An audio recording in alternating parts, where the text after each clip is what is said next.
नमस्ते।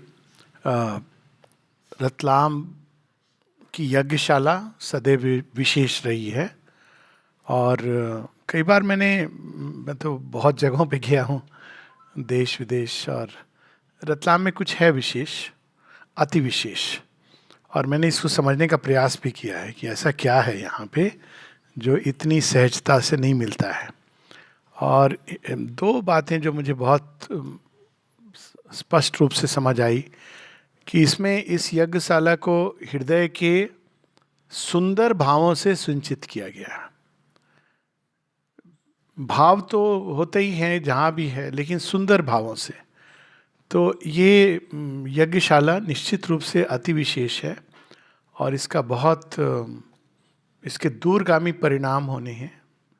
कई बार हम लोग लगता है कि एक छोटे से कमरे में बैठकर हम लोग बातें कर रहे हैं, थोड़ी बहुत अच्छी सी सत्संग कर रहे हैं, तो इसका क्या संसार में, विश्व में कहीं पर भी कुछ प्रभाव हो रहा है? तो निश्चित रूप से प्रभाव हो रहा है। और उसका एक बहुत सरल सिंपल कारण है उसका। और कारण ये है कि संसार में कोई चीज़ एक दूसरे से अलग नहीं है। श्री अरविंद यहाँ तक कहते हैं कि एक मिट्टी का ढेला जो समुद्र के किनारे यूं ही पड़ा हुआ है, payable lying on the road, और वो तो कुछ नहीं कर रहा है। लेकिन श्री अरविंद कहते हैं योग की दृष्टि से यदि तुम देखोगे तो तुम ये जानोगे कि वो जो पत्थर पड़ा हुआ है मार्ग में, वो पूरी सृष्टि पर, हेमिस्फीयर्स पे, उसका कहीं ना कहीं एक ना केवल स्थान है, it is having its action. उसका एक अपना प्रभाव है जो पूरे जगत में एक बड़ा अद्भुत संतुलन है इस सृष्टि का। आगे ये कहते हैं कि जिस दिन तुम ये जान लोगे कि एक हिमालय पे या कोई आंतरिक चेतना में स्थित कोई बैठा हुआ व्यक्ति, ध्यानस्थ व्यक्ति, वो रिवॉल्यूशंस को कंडक्ट कर रहा है संसार में, उस दिन समझना कि तुम्हारी ज्ञान की दृष्टि खुल गई है। फ्रेंच रिवॉल्यूशन के बारे में उन्होंने कहा था कि हिमालय में एक बैठे हुए योगी ने कल्पना की थी कि संसार में स्वतंत्रता, फ्रीडम, इक्वालिटी, समानता, ब्रदरहुड, भातृत्व, ये प्रकट हो। और अनेकों अनेकों ऐसे इंस्ट्रूमेंट बनते चले गए। और इसके पीछे बड़ी सिंपल सी लॉजिक है जिसकी मैंने बात की कि हम सब अलग नहीं हैं। और अलग क्यों नहीं है? क्योंकि हम सब का ओरिजिन एक है। हम सब की कहानी एक ही जगह से शुरू हुई है, किंतु अनेकों धाराओं में बह रही है। और उस कहानी का प्रारंभ कहाँ से होता है? कल एक बात हो रही थी तो मुझे वो लगा कि वो अपूर्ण सी है, उसको पूरी की जाए कभी। अब अवसर यहाँ पे मिल गया। एक ज्ञानी जन कह रहे थे कि बिग बैंग से शुरू हुई ये पृथ्वी सृष्टि। सच है, यही हम लोग विज्ञान में पढ़ते हैं। और बिग बैंग के पहले क्या था? वो ब्रह्म सत्य था। लेकिन अब ये बीच की कड़ी तो मिसिंग हो गई। वो ब्रह्म था और बिग बैंग हुआ। वो कैसे हुआ और बाकी सब कैसे आए? तो हमारी कहानी बिग बैंग के पहले से शुरू होती है, हम सब की। और वो कहानी इस तरह है कि वो जो प्रारंभ में है, जिसके बारे में कोई नहीं कह सकता है, नहीं है, ये भी नहीं कह सकते, न दिन न रात, न प्रकाश न अंधकार। किसी भी शब्द से, शब्द की सीमाएं हैं, उसका वर्णन नहीं किया जा सकता। क्योंकि शब्द क्या करते हैं? वो अनंत को, असीम को बांधते हैं। कोई भी शब्द आप ले लीजिए, पहले ध्वनि उसको सीमित करती, फिर शब्द उसको बांध देते कि नहीं ये वास्तव में तो वो हर चीज के अंदर एक ही सत्य है, लेकिन वो बांध देते हैं। अब जैसे ही कहा आलोक, तो अब बंध गया। इस नाम से बंध गया। लेकिन कोई अंतर नहीं है। जो अब गहराई में जो सार है वो सब सेम सार है। तो खैर वो उस अवस्था से प्रारंभ होता है और उसके अंदर एक ऐसा वेग उत्पन्न होता है, एक संकल्प जागता है। We can use any term, doesn't matter. ये ऋग्वेद के 10वें मंडल की कहानी की बात है। और उसके कारण वो एक तप की अवस्था आती है। अब तप की अवस्था क्या है? कंसेंट्रेशन। तपस्या का इससे कोई लेना देना नहीं कि आपने क्या वस्त्र पहने हैं, कैसे बैठे हैं, कहाँ पे रीढ़ की हड्डी सीधी है कि टेढ़ी है, वो ठीक है, उसकी अपनी एक बड़ी छोटी सी जगह पर कंसंट्रेशन। कोई भी ऊर्जा को जब हम एकाग्र करते हैं, संग्रहित करते हैं, तो वो तप शक्ति बनती है। उसको हम किस दिशा में लगाएंगे ये हमारे ऊपर है। लोग व्यक्तियों के ऊपर तप करते हैं, वस्तुओं के ऊपर तप करते हैं और सफलता के ऊपर तप करते हैं। हर चीज़ तपस्या अपने आप में। जीवन बिना तपस्या के कोई भी चीज़ नहीं प्राप्त होती है, क्योंकि तप ही जीवन का प्रारंभ है। कुछ अपने व्यक्तित्व को गढ़ने के लिए तप करते हैं, डिसिप्लिन करते हैं, और कुछ ईश्वर की प्राप्ति के लिए तप करते हैं, कुछ उनको अभिव्यक्त करने के लिए तप करते हैं। तो वो जब उसके अंदर जो भी था या नहीं था, जिसको हम नहीं जानते, कह नहीं सकते, जिसके बारे में जानते नहीं, कह नहीं सकते, वो ऊर्जा जब अपने आप को संग्रहित करती है, करती जाती है और एक हिरण्य गर्भ के रूप में प्रकट होती है। अब गर्भ क्या है? उसके अंदर सारी ऊर्जा कंसंट्रेट हो गई है। अब सारी जो उसको ना ये कह सकते हैं कि सीमित, ना उसको कह सकते हैं अनंत, ये सारी डेफिनेशंस के परे है। लेकिन वो हिरण्य गर्भ के रूप में the golden womb of all things. और फिर अब नेक्स्ट स्टेप जो उसका होता है, उसके अंदर ही विस्फोट होता है। वो प्रचंड ऊर्जा है। कोई भी तप को आप, और ये बड़ी, अब लोग कहते हैं ये कहानियाँ हमारे दैनिक जीवन से क्या लेना देना है? बिल्कुल लेना देना है। कोई भी चीज़ जीवन में पहले आप ऊर्जा को संग्रहित कीजिए, और अगर सही ढंग से संग्रहित करेंगे तो ऊर्जा इतनी क्रियाशील होगी, इतनी उसके अंदर क्रियात्मक शक्ति होगी। और यदि उसको आप संग्रहित तो करेंगे लेकिन उसको संभालना नहीं सीखेंगे, तो वो विस्फोट करेगी, और वो विस्फोट बिल्कुल अस्थिरता क्रिएट करेगा। तो वही जो कई बार हम लोग देखते हैं ना, अस्थिर रूप में चीज़ें प्रकट होती हैं। तो अब उसको संभालेगा कौन? इतनी प्रचंड ऊर्जा कंसंट्रेट हो रही है। तो वो हम देखते हैं, इमेज बड़ी सुंदर है भारतवर्ष में, कि शिव ने अपनी छाती दी हुई है और वो प्रचंड ऊर्जा माँ महाकाली के रूप में नृत्य कर रही है। वो नृत्य से ही काल की गति बदल रही है। लेकिन अभी तो काल और स्थान या स्पेस वो जन्मा नहीं है, अभी आकाश नहीं जन्मा है।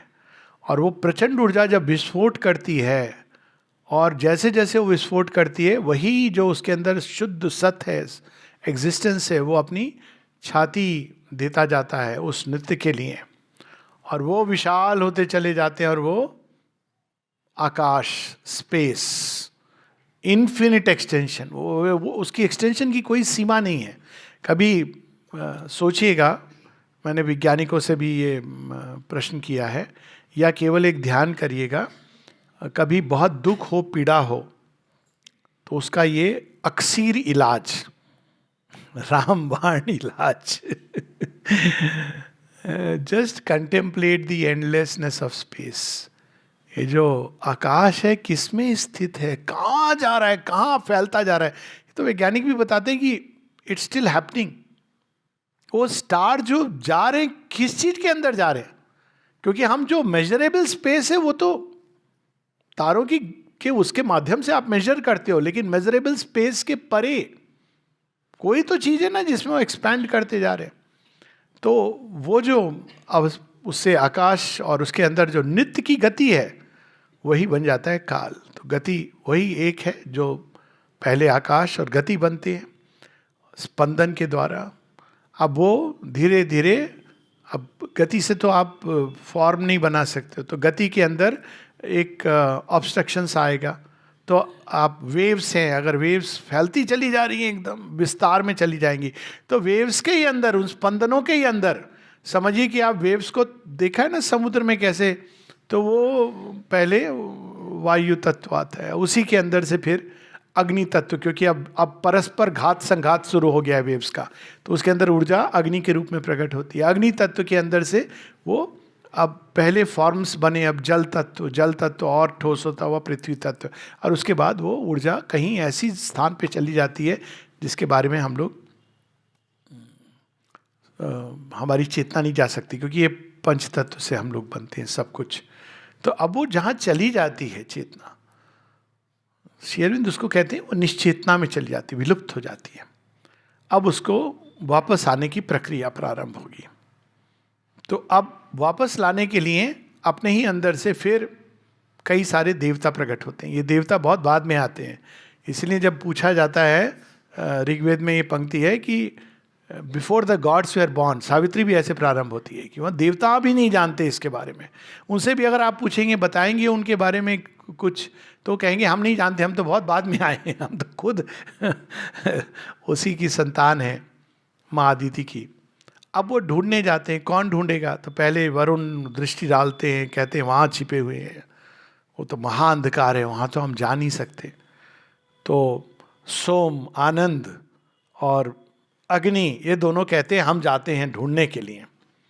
तो आनंद जाएगा तो देखिए सारी सृष्टि में हर तरह के आनंद, सब जगह आनंद शब्द हम उपयोग करते हैं, लेकिन वो सृष्टि के अंदर है as a secret sap of life जीवन में। इसीलिए सारे डिप्रेशन का मूल कहाँ होता है? आप देखिए, आप निश्चेतना की तरफ व्यक्ति जा रहा है और उसके अंदर जॉय की कमी हो जाती है, रोग कई सारे, जॉय की कमी, कई सारे नहीं, आप मान के चलिए बीमार है व्यक्ति तो अंदर में बस खुश नहीं दिख रहे हो आजकल। और इसीलिए एक आशीर्वाद होता था, खुश रहो खुश रहोगे, बाकी सब उसके अंदर वो एडेड है। तो खैर शब्दों पे मत जाइए। तो वहाँ से प्रारंभ होती यात्रा। अब क्या होता है? पहली चीज, अब ये यज्ञ चल रहा है पूरा, यज्ञ इन द सेंस कि उसके अंदर जो परम है, अब हम शब्द सारे भगवान, ईश्वर, ये सब उसके अलग अलग एस्पेक्ट्स है। भग, जॉय, आनंद जो धारण करता है, विधाता जो नियम बनाता है, विधि विधाता, ईश्वर जिसका ये सारा ईश्वर है, लॉर्ड है इन सब चीजों का। ये अलग अलग एस्पेक्ट है उसी के, जिसको हम किसी नाम में बांध नहीं सकते। अब उसने अपनी ही सत्ता को दे दिया है, शिव रूप में पड़े हुए हैं। लेकिन श्री अरविंद बताते हैं कि नॉर्मली इसको सैक्रिफाइस ऑफ द पुरुष कहा जाता है। उसने अपनी सत्ता को दे दिया, मेरे से अंदर से जो जो प्रकट हो सकता है करो। यज्ञ वेदी, ओरिजिनल यज्ञ वेदी। अब ये सारी चीज़ों के प्रैक्टिकल इम्प्लीकेशन है, इसकी बात साथ साथ हम लोग करते जाएंगे। और उस यज्ञ वेदी में अग्नि स्वरूपा बन के डिवाइन मदर, उनकी शक्ति तो वही सर्वत्र व्याप्त होके फैल रही हैं। तो इसलिए श्री अरविंद कहते हैं it is much more the sacrifice of the divine mother, क्योंकि उन्होंने अपनी ऊर्जा को सब जगह, अब ये खेल शुरू हो गया। कहीं भी अगर यज्ञ वेदी बनानी है, चाहे वो केंद्र हो, देखिए ये चीज़ जीवन में बड़ी कनेक्टेड है, इंटरकनेक्टेड या व्यक्ति का जीवन हो, या विवाहित जीवन हो, या सामूहिक जीवन हो, ये दो बातें भूल गए तो सब समस्या शुरू हो गई। केंद्र में कोई व्यक्ति या कोई अहंकार नहीं रख सकते, वो टूट जाएगा, उसको कैपेसिटी नहीं है सहन करने की, कितना भी बड़ा व्यक्ति क्यों ना हो। केंद्र में केवल वही है, वह किसी नाम से कहें आप हमारे लिए वह श्री अरविंद है केंद्र में वो। और उनके साथ कौन सी शक्ति जो कर रही है? Divine mother. हर जगह इन दोनों का खेल है। The two who are one are the right and might in things. सब जगह इन्हीं का खेल है। किसी व्यक्ति को अपने जीवन में, इसीलिए हमारे यहाँ होता है ना, विवाह में केंद्र में अग्नि होती है। अब जहाँ आपने अग्नि की जगह पति पत्नी या माता पिता सास ससुर केंद्र में चला गया तो समस्या शुरू हो जाएगी। केंद्र तो अग्नि का स्थान है। यज्ञ वेदी, वो देखिए विवाह भी एक यज्ञ है ना, यज्ञ वेदी है और अग्नि, ये दोनों चीजें याद रखिए। कोई प्रॉब्लम नहीं होगी, कोई प्रॉब्लम जीवन में, कोई असामंजस्य हो रहा हो, झगड़ा हो रहा है, तो याद करिए कि केंद्र में कौन है। कहीं ऐसा तो नहीं कि गलत केंद्र में ना वो व्यक्ति है ना मैं हूं। केंद्र में केवल उसको रखिए, उसको आप अलग अलग ढंग से देख सकते हैं, लेकिन केंद्र तो वहां से प्रारंभ होता है। अब वो सारी सृष्टि एक तरह से देखा जाए तो ये यज्ञ वेदी है जिसके अंदर से नई नई चीजें निकल रही हैं। उस यज्ञ के परिणाम स्वरूप सबसे पहले ये मेटेरियल यूनिवर्स आता है। अब ये जो बात हो रही थी प्रारंभ में सामंजस्य की, माता जी एक जगह कहती हैं truth is supreme harmony and delight. ये जो लोग कहते हैं ना सत्य बड़ा कठोर होता है, दूर रहिए उनसे, उनको सत्य का कुछ नहीं पता है बड़ा कठोर हो सकता है, होता है। ऐसे भी बोलेंगे सुनने का सामर्थ्य है, कहिए भैया अगर सत्य सुनने का सामर्थ्य नहीं है तो सत्ता ही हमारी नहीं है। सत्ता से सत्य आता है, लेकिन सत्य सदैव सामंजस्य लेके आता है। ये जान के हमको रखना चाहिए, सत्य कभी भी असामंजस्य नहीं लाएगा और आनंद लेके आता है, रसो वैसा। तो अब ये बातें मैं क्यों कर रहा हूँ उसका एक कारण ये अचानक जो प्रेरणा आई, क्योंकि मैं तो रतलाम गोद तो नहीं लिया, माता जी का गोद लिया हुआ है ये केंद्र। और मैं भी यहाँ ऐसे समझता हूँ कि एक बच्चा कार्यकर्ता, आप सब लोग यज्ञ में लगे हुए, मैं भी बीच में आके वो कहते ना पुष्पांजलि डाल दी। असल यज्ञ तो आप लोग कर रहे हैं और मैं तो जगह जगह जाके फूल चढ़ा देता हूँ, ये मेरा काम है यज्ञ तो पुरोहित कोई और है। लेकिन ये जरूर है कि पिछली बार जब मैं आया था तो एक प्रार्थना लेके गया था, या प्रार्थना ऑफर करके गया था, और ये प्रार्थना मैंने कई बार की, आश्रम में समाधि पर भी की, क्योंकि बहुत विशेष स्थान है। और इस बार जब मैं आया हूँ तो प्रार्थना का फल देख रहा हूँ हमें इसके आगे, और बहुत सुंदर लगा, बहुत अच्छा लगा कि वो प्रार्थना फलित हो रही है माँ की कृपा ऐसे ही। क्योंकि सामंजस्य इज इम्पॉर्टेंट। माँ एक जगह कहती हैं ऑल दैट क्रिएट्स और brings harmony is dear to me. जो भी सामंजस्य लाता है वो मुझे बहुत प्रिय। अब सामंजस्य का अर्थ क्या है? सामंजस्य कभी ऐसे नहीं आता कि ये बड़ा है वह छोटा है, वैसे नहीं आता कि चलो सामंजस्य के लिए हम लोग कॉम्प्रोमाइज कर लो। सामंजस्य नॉट कॉम्प्रोमाइज। और इसका भी उदाहरण हमको मटेरियल यूनिवर्स से चलता है। अभी हमारी कहानी वहीं रुकी हुई है, हम लोग सब आएंगे इसमें पात्र बन के। अब देखिए ये मटेरियल यूनिवर्स को देखिए, अनेकों अनेकों तारे, एक से बढ़कर एक, हमारे सूर्य से कहीं गुना अधिक ऐसे सूर्य हैं इस केवल इस जड़ जगत मटेरियल यूनिवर्स में, जिनके सामने हमारा सूर्य तो लगेगा कि ये बेचारा दिया जल रहा है। अनेकों अनेकों ऐसे प्रचंड 300-500 टाइम्स मोर ब्राइट ऐसे सूर्य हैं, लेकिन अपनी जगह पर है। वो नहीं कहता है कि मुझे वहां पर भेज दो। क्यों? क्योंकि विशेष काम तो पृथ्वी पर हो रहा है, हमारे उसमें तो कोई नहीं है, मैं तो हूं अकेला बैठा हुआ। ऐसा नहीं कहता है। ये है सामंजस्य। सबकी अपनी स्थान, रित चित the right and might in things. हर व्यक्ति का अपना स्थान है, उस स्थान पे रखिए। और वो स्थान खोजना भी अपने आप में एक कला है, क्योंकि हम सब चाहते हैं कि हमको सब स्थान पे मिले तो वहाँ समस्या होती है, केवल मेरा धर्म ही रहेगा, बाकी कुछ नहीं रहेगा, तो उसका परिणाम। तो साथ साथ इस सामंजस्य के आप देखेंगे असामंजस्य चलता है। क्यों चलता है? ये क्या लीला है? क्योंकि सामंजस्य एक स्थायी चीज नहीं है, वो इवॉल्व कर रहा है। देखिए वो मनोज भाई बड़ी सुंदर कहानी मुझे आपने स्मरण दिलाई, कहानी मैंने पढ़ी थी सहस्त्रबाहु की। उसने क्या किया था? वो धारा आ रही थी, कौन सी नदी थी? नर्मदा। और उसने अपने सहस्त्र बाहों से रोकने का प्रयास किया, और परिणाम क्या हुआ? वो अनेकों बाहुओं के बीच से निकलती हुई कई धारों में वो वितरित होने लगी। तो अब ये देखिए क्या प्रकट हुआ, इस अवरोध से एक नई चीज प्रकट हुई। माता जी इसको अपनी एक कलेक्टेड वर्क्स वॉल्यूम 2 में एक राइटिंग है, माँ कहती हैं संसार में इससे विकट कभी कोई अवस्था नहीं थी सृष्टि में जब महाअंधकार ने प्रकाश को निगलना चाहा। और फिर वो कहती हैं लेकिन परिणाम क्या हुआ? अनेकों तारों के रूप में वो प्रकाश सृष्टि में फैल गया। और ये जीवन में अप्लाई करती है हर बार, लेकिन हमारे अंदर धैर्य होना चाहिए to go through that process. अनेकों तारों में फैल गया।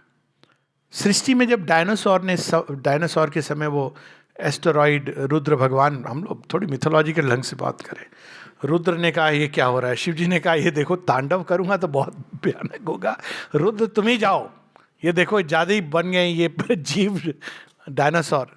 तो अब रुद्र का तो तरीका अपना है, एक एस्टेरॉइड को उठाया और दे फेंका। पहले उन्होंने फेंका था तो चंद्रमा प्रकट हुआ था, ये आपको पता होगा। एस्टेरॉइड फेंका था तो चंद्रमा निकल के, वो तभी उपग्रह है। परंतु इस बार जब उन्होंने एस्टेरॉइड फेंका तो डायनासोर मर गए। डायनासोर के साथ साथ बहुत कुछ नष्ट हो गया। वो रुद्र हैं, उन्होंने जब प्रजापति का विनाश किया तो एंडलेस। लेकिन उसके बाद जो सृष्टि आई, ये वैज्ञानिक तथ्य है, शुद्ध तथ्य, वो अनेकों अनेकों फ्लोरा फौना रंग रूप में वो सृष्टि उसके बाद प्रकट हुई है।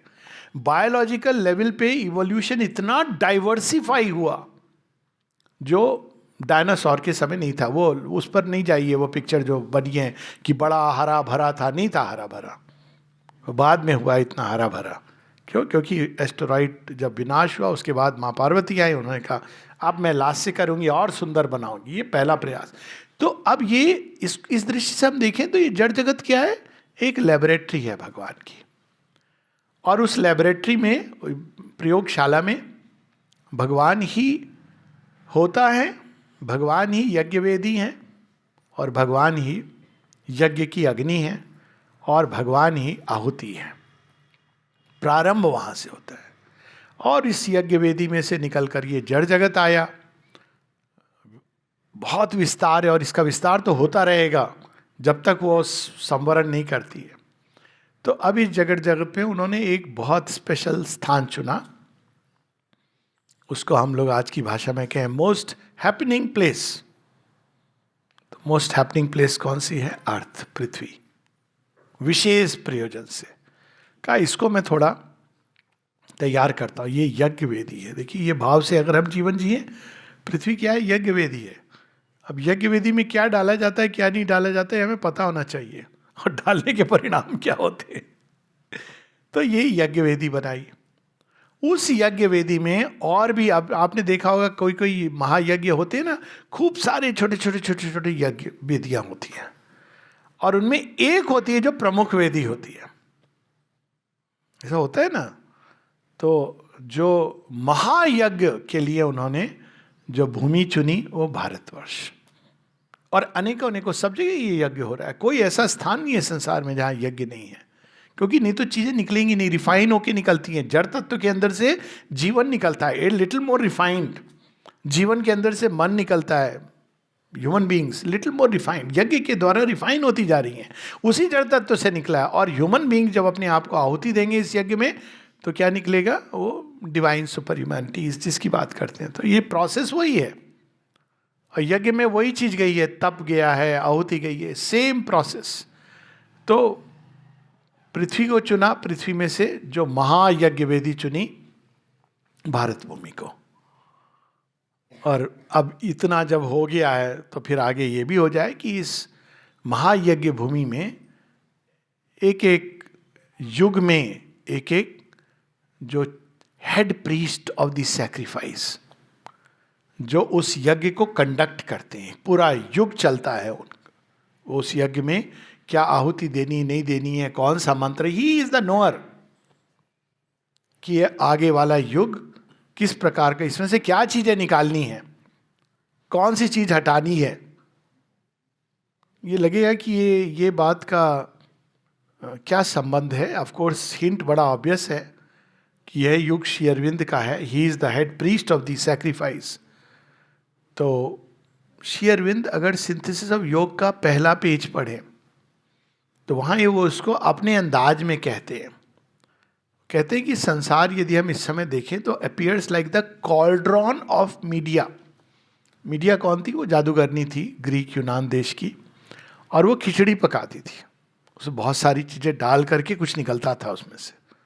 कॉल्ड्रॉन, बड़ा सा बर्तन जिसमें वो डाल करके और पक रही होती थी, नीचे अग्नि है और उसमें से नई नई चीज़ें प्रकट हो रही हैं। तो ये प्रयोगशाला जो भारत भूमि है, इस बार भगवान ने श्री अरविंद का रूप धर के पौंडीचेरी वहाँ पे ये प्रयोगशाला प्रारंभ की। और अब उस प्रयोगशाला से खूब सारे छोटी छोटी छोटी यज्ञ वेदियाँ जो इस प्रयोग के लिए अब है, उनमें से एक है रतलाम। हमारी कहानी वहाँ से शुरू हुई है। ये क्योंकि देखिए लोग बदलते रहेंगे, लेकिन ये देश काल में जो चल रही है चीज़ वो हमें स्मरण रखनी चाहिए। असल चीज वो है।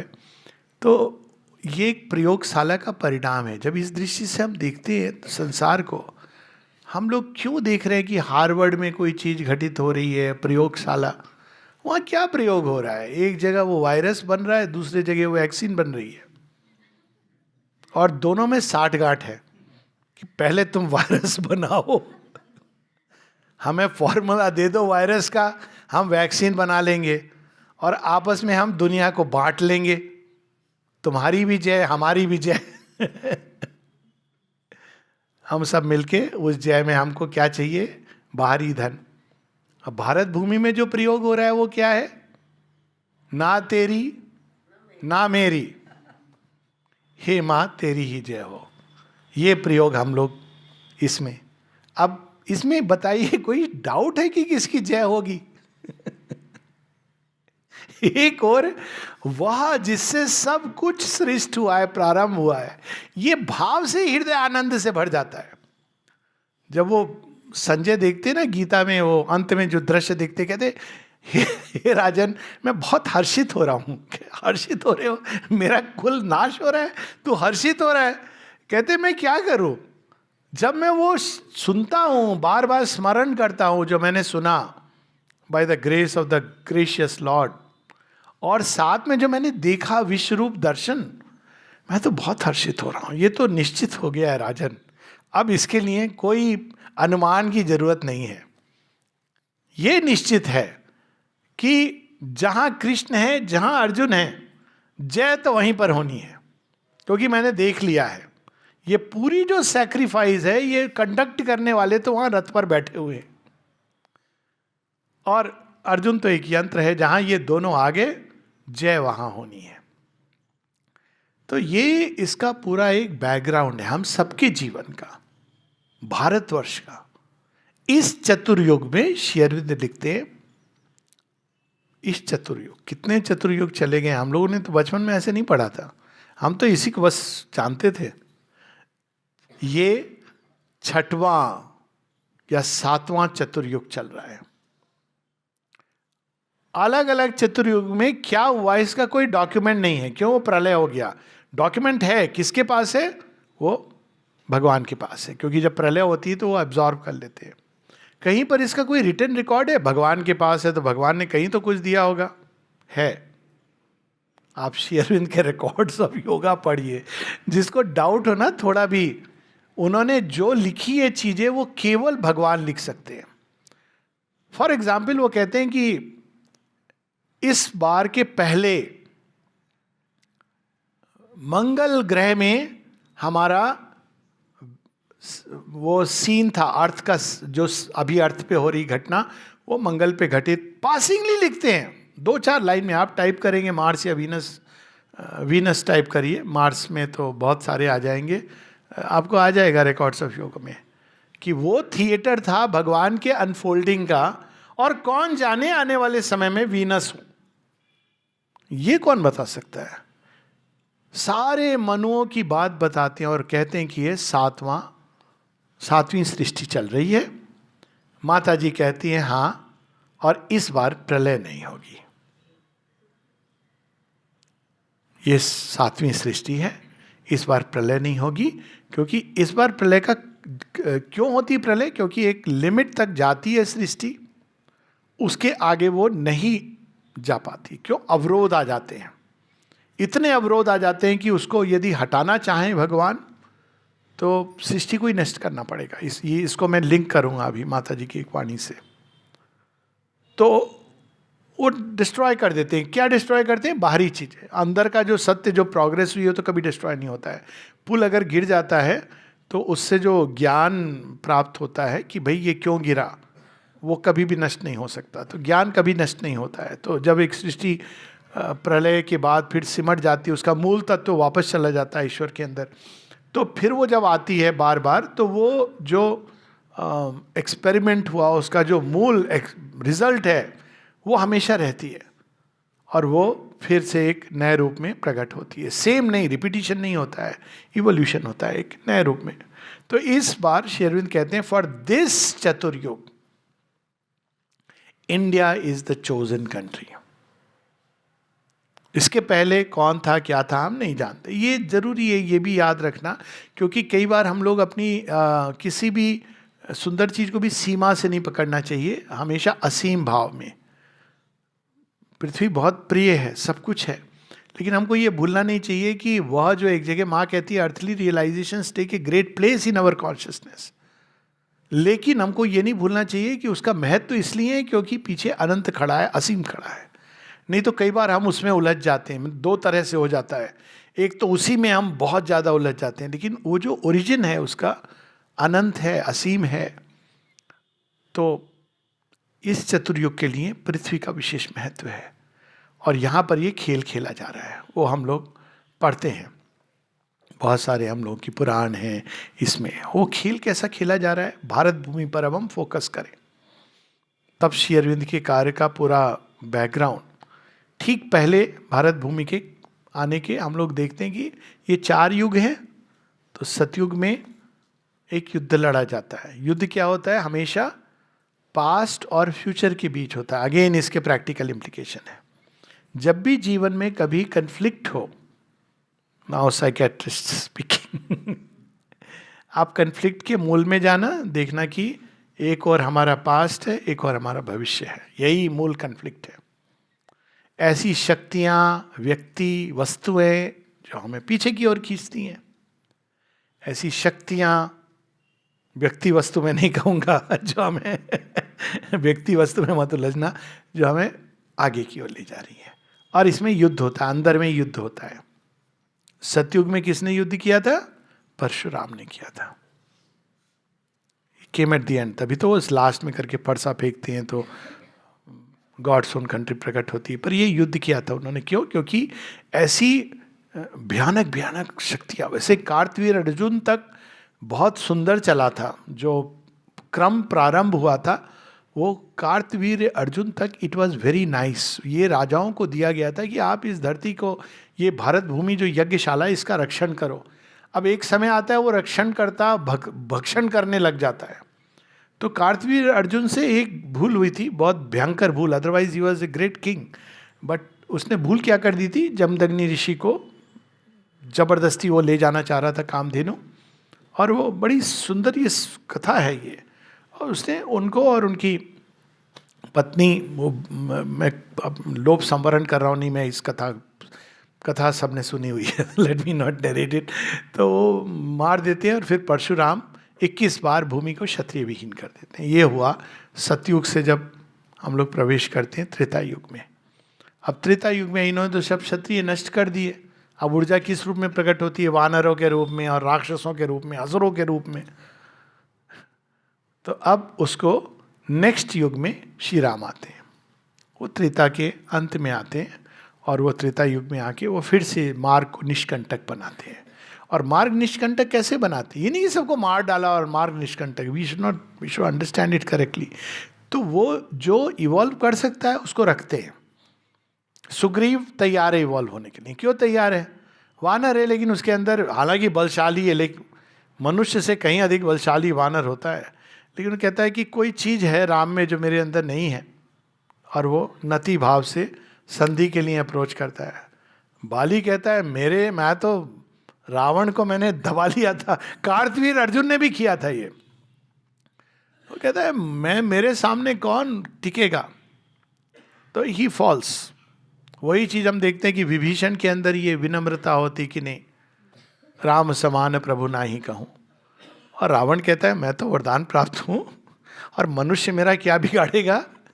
तो वहाँ पे वो विनाश। तो अब देखिए 2 धाराएं खुल रही थी विकास की, दोनों के अंदर पॉसिबिलिटी थी, लेकिन एक अवरोध कर रही है तो उसको जाना पड़ा, और दूसरा आगे बढ़ा, और फिर एक ह्यूमैनिटी प्रकट हुई, जिसको हम सच में कह सकते हैं कि ह्यूमन बीइंग्स। उसके पहले राजा थे, लेकिन एक साधारण जो जीवन था उसको इवॉल्व करने की बात हो रही। इक्ष्वाकु राजा एक से एक रहे, उसमें मानधाता, दिलीप, इन लोगों ने भगीरथ, जिन्होंने धरती पर एक दिव्य राज्य देव भूमि बना करके इस काम किया। वी शुड नॉट फॉरगेट कि इन्होंने देवासुर संग्राम में लड़े, स्वयं दशरथ।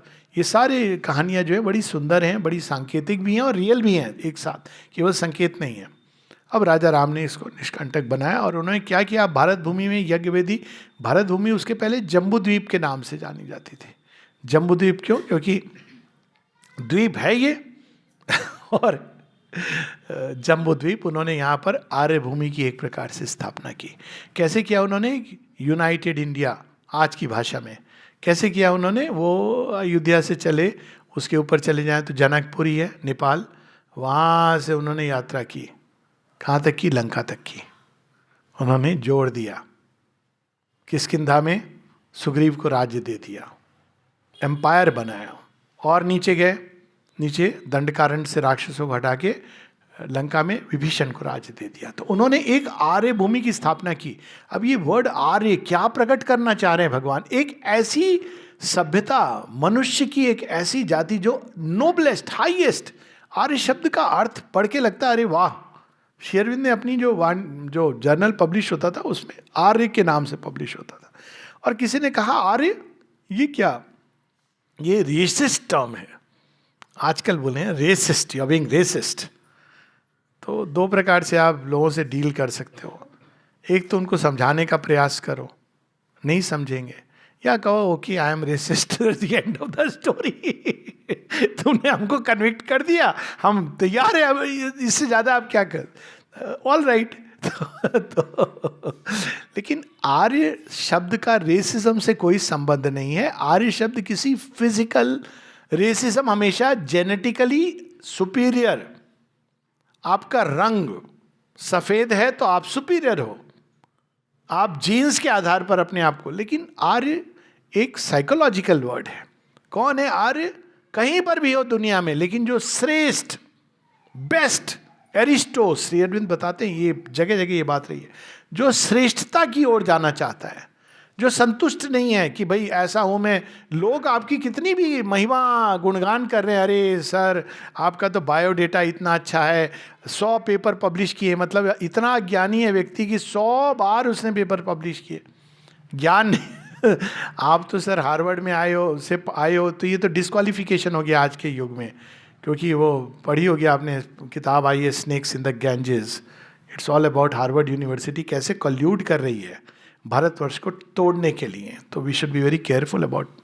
हार्वर्ड का मेडिकल स्कूल अच्छा है और भी है, लेकिन उनकी सीमा है, और मटेरियल यूनिवर्स के आगे नहीं कुछ चीज़ देख पाती।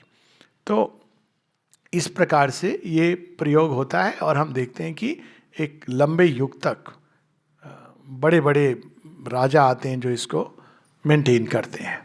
फिर लेकिन धीरे धीरे मार्ग अवरुद्ध होने लगता है। सहस्त्रबाहु है, वो बार बार रोकता है, ये कई धाराएं फूटती हैं।